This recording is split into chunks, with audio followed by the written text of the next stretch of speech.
to you about the work we've been doing around virtual humans, and particularly how we've been applying semantic web and knowledge graph technology. We've been involved in conversational AI for 15 years or so as a company, and I've been personally involved in writing chatbots for something like 20 years. And so what I want to do is sort of pull together some of the strands of what we've been doing. Talk first of all about what we mean by virtual human, then about the semantic web and some of the related standards and some of the heritage where that sort of technology has come from. Some of the tools out there for knowledge graphs, apologies for the typo, and then describe how we've been using those technologies on a couple of recent projects and some of the implications for the future design of chatbots and AI development.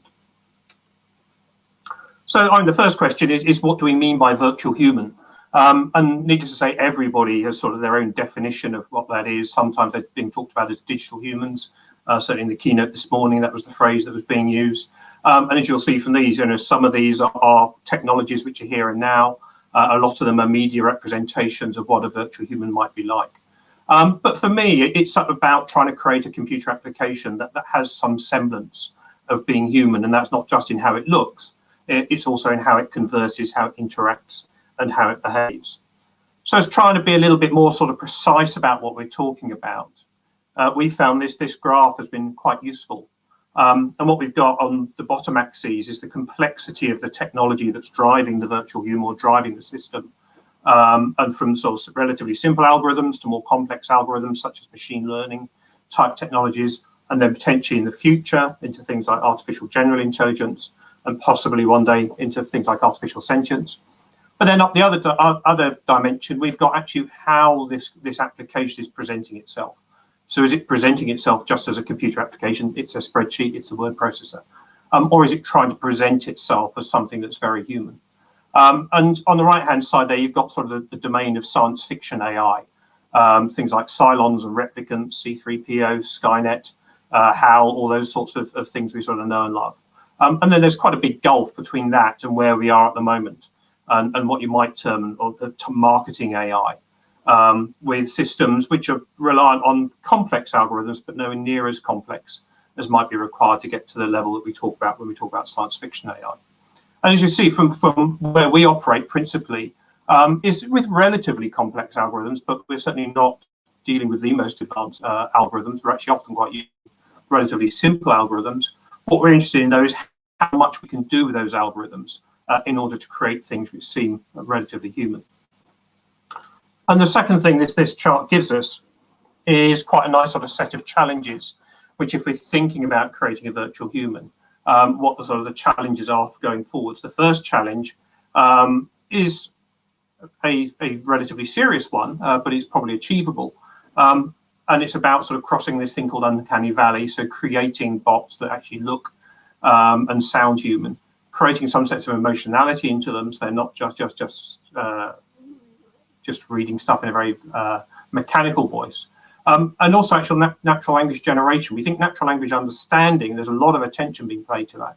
There's nowhere near as much attention being paid to natural language generation, even with things like GPT algorithms and the like around. But it's a big step from that challenge to a second challenge of actually how do we move from machine learning, neural network type approaches to a proper artificial general intelligence, to something that's a general purpose problem solving machine, where you can actually just give it a problem or train it and teach it how to do something. And that same software could then be taught to do multiple different tasks in the same way that you might train a human. And the third challenge is the one that we don't know if we'll ever actually achieve, which is actually what is it when that artificial general intelligence moves away from being a machine to being something that's got some level of sentience, some level of self-purpose and self-awareness. And one of the ways that we often characterize this is in terms of imagining it with its own internal dialogue and having its own conversations with itself, its own dreams, its own goals, and how it actually thinks about itself and its life. So we found this been a useful sort of matrix to use to get us to think around what we mean by virtual human and what some of the challenges are that we might be facing in the future. And a lot of the work that we did probably started about 5 years ago when we did a project actually for Ministry of Defence and for DSTL, who was speaking earlier, around the concept of virtual humans. And we enjoyed the project so much, we turned the literature review, we used the literature review to actually develop a book.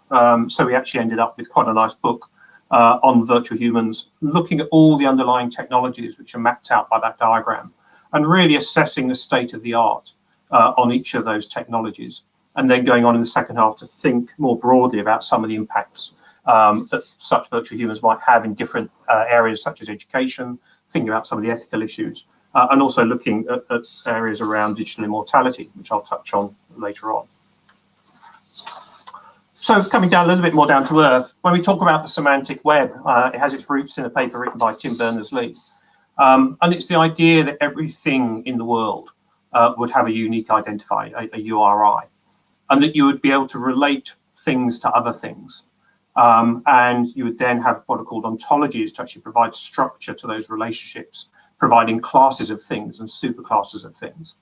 And that then software programs would then be agents that can actually interact with that knowledge graph, that web of information that's been created, and actually reason against it. So we're not talking about a web that consists of web pages.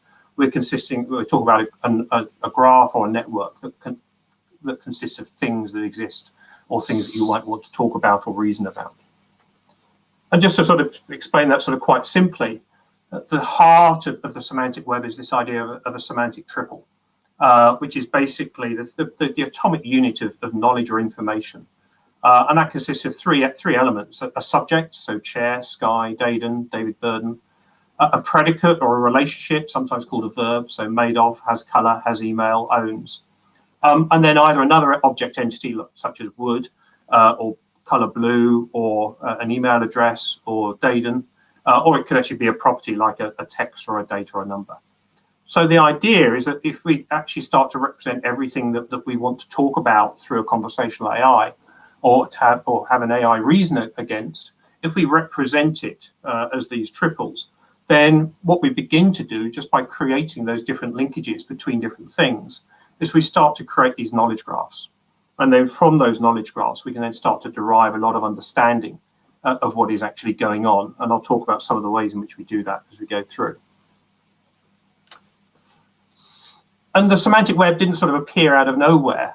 There is a lot of work, some of you, probably from school days and university, the idea about concept maps and drawing it using diagrammatic approaches, mind map type approaches to connect things, connect causes and consequences together. And then a slightly more formalized version is something called topic maps, which around sort of the mid-2000s was quite popular, where again, topics are the things you're talking about, so they are the entities within that knowledge graph. The associations are then the relationship between those topics. And then the occurrences are typically actually the instances, so they are the precise examples of things, so David Burden being an example of a human being and so on. And so there's a lot of good sort of background work done to understand these sorts of ideas and to think about how we can use them to support human learning and human understanding. And what we're doing with the semantic web is really applying that to the machines and getting the machines to actually use these approaches. Needless to say, there's a whole bunch of standards out there to get your head around. Resource Descriptor Framework was the original one that defined the language for marking up triples and marking up the semantic triples. Quite honestly, it takes a while to get your head around it. It's not particularly human readable. It's obviously very rigorous. So what we tend to use on a day-to-day basis is something called TTL or Terse Triples Language, often abbreviated TURTLE. And an example of Turtle is on the right-hand side there, where we've got a thing, the SS Canberra, and that thing has a type of merchant ship. It's got a country of the United Kingdom. It's an instance of a cruise ship. It was operated by the Royal Navy for a while. It's named after something else. It's got a manufacturer. So we've got there a collection of the information about the Canberra expressed in triples forms through Turtle. And in fact, actually, that data has its origin in Wikidata. So actually, to create that, we just had a script that used the Wikidata API. Wikidata provides its information in JSON linked data. So we had to do a bit of conversion to get it into the TTL format. But that's effectively an automated process. So it means potentially all of the triples which exist within Wikipedia, which is pretty much everything that's on the right-hand side of a Wikipedia page. Almost all of that information is available as triples for you to actually go and make use of within your own projects. And the other important language out there is OWL, the ontology web language, which actually defines how the classes and the subclasses work. Another key technology to get to grips with is something called Sparkule.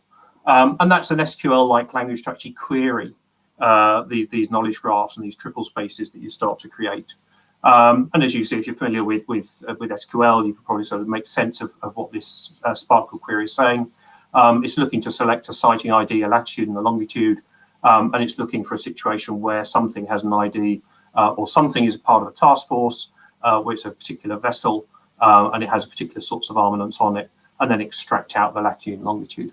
And there are a number of other more proprietary approaches, but they're all based around similar sorts of ideas. And so actually you can create some quite complex queries to actually use against your triple space to extract the information in it, going far beyond what you could do with a relational database approach. And why is this all important? And there's quite a number of interesting papers and articles that have been done over the last couple of years talking about how knowledge graphs provides a good counterpart to the machine learning approaches, and how actually if we really want to crack AI, we're not going to do that purely through a machine learning route, but actually using knowledge graphs to actually give some underpinning to the knowledge, to the understanding that the bot has, to be able to make a bit more sense of what it's doing and a bit more directionality to it, is quite important. So I certainly recommend you sort of have a look at some of the papers there to understand a bit more about how machine learning and knowledge graphs are very much things that should be running alongside each other, rather than things that are in competition, and that actually it's by using the two together is hopefully how we'll crack AI in the long term. And if you want a book on the subject, this is I think the best one we found over the last year, that actually explains the practicalities of what working with semantic knowledge graphs is all about, and explaining the sort of architecture that you might have. And the fact it's that bit in the middle, the light blue bit, the inference in the query engine, that's the piece where sort of all of the knowledge, if you like, or sorry, not all the knowledge, all the expertise resides, all the knowledge sits in the triple store.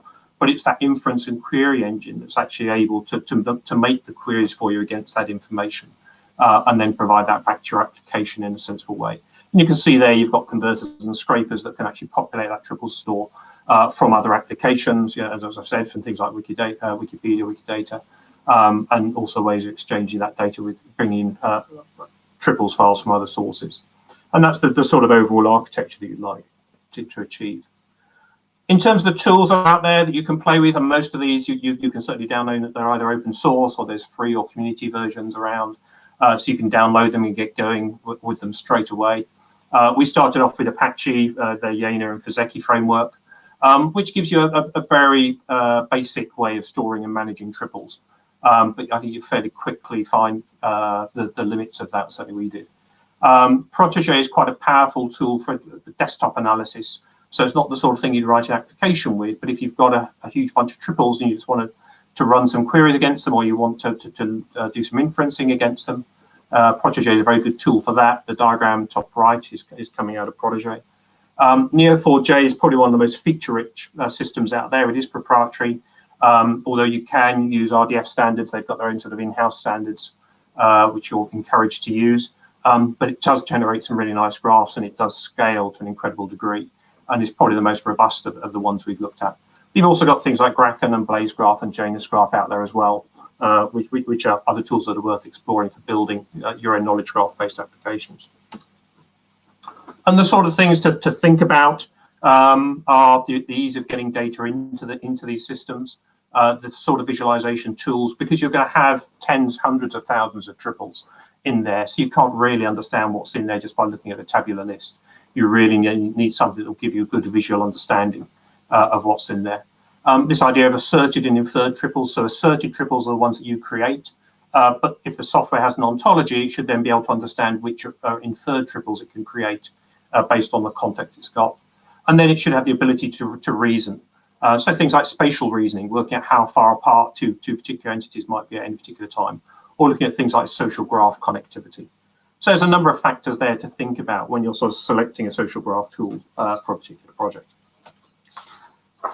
So just to talk briefly about a couple of the projects that we've been involved with, and how we've been using these sorts of technologies. So the first one is around what we call virtual persona. And so that's looking at the idea about, can we take a person, can we create a virtual copy of them? When we started the project, we said we'll do it badly. We don't think the tools are out there to let you do it well, but only by doing it now do we get some understanding of where the gaps are, and also what some of the ethical issues are that might come out of that. And so we used a conversational chatbot system called ChatScript, and then we used Yena Fuzeki to give us the database at the back end. We created classes for all the different sort of knowledge areas that this person would know about, and then populated the knowledge graph both through documented sources and also just through conversation with the subject. One of the most interesting aspects in terms of conversational AI, which I don't think we were expecting, is that most conversational AI systems tend to be question answer. But actually, by having the knowledge graph, it meant you could ask the persona a question about a particular topic. It would find the answer from the knowledge graph. But then if you just nod your head, the bot would then just find an adjacent triple on the knowledge graph and tell you that. And if you nod your head again, it would find another adjacent triple. And we could actually set parameters for how quickly it would drift from the topic you're originally asking about and moving on to different topics. And that's exactly the way that most human conversation tends to work. So we actually managed to replicate that sort of model of human conversation through using the knowledge graph. We also embedded it with anecdotes and episodic memory, so it could switch into a more narrative style. But the most interesting thing was by the end of the project, we actually built the bot so that actually you could sit down with an empty bot, and in about 35 hours of talking to the bot, you could begin to get a bot that had some semblance of the knowledge and the information that you have developed over your own life and your own career. The second project we've been doing, one of the big problems we had with the virtual persona is there are huge ethical issues, not least of which is what happens if that person dies, and who then owns the persona. So one way of sort of de-risking things going forward was instead to consider it as being the persona of a platform or of a project. And so it becomes an amalgam of information from different sources, some of which are related to the things that DSTL was talking about and they're talking about in parallel with Project Nelson at the moment. And so again, there we have the knowledge graph. We have the knowledge graph working with a conversational AI system. We're using Wikidata for some of the import. But the images there, just for interest, I mean, they're three different parts of the knowledge graph effectively. And it's interesting, you can just see by eye that they are different sorts of things. So the one at the bottom that looks quite chaotic is what's called a TLO. So that's the top level ontology. So that's its map of everything there is, if you like, and how all those things connect to each other. The very stylized one in the middle is actually based around sensor data. So that's about radar sightings of different ships, or AIS sightings of different ships, and where they've been and what they've been doing. And then the one top right, where you can see there's a sea of relative randomness and then 2 or 3 clusters. That's actually based around historical data. So each of those clusters effectively represents a story that the platform has about a particular instance. And so really just to finish off, for us, I think one of the key things about using knowledge graphs is that we're able to separate out the knowledge of the chatbot or the conversational AI from any of the linguistic elements that are needed to manage the conversation. And it lets us create a chatbot that gives us a far more human conversation rather than just a simple Q&A of a database. And you get this far more natural asymmetric conversation coming out of it.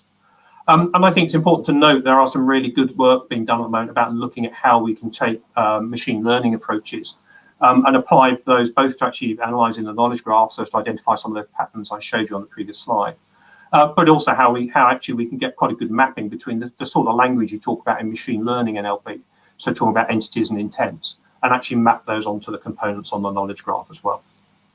And so with that, I'll finish. And if there's any questions, I'll be happy to take them at the end. Thank you.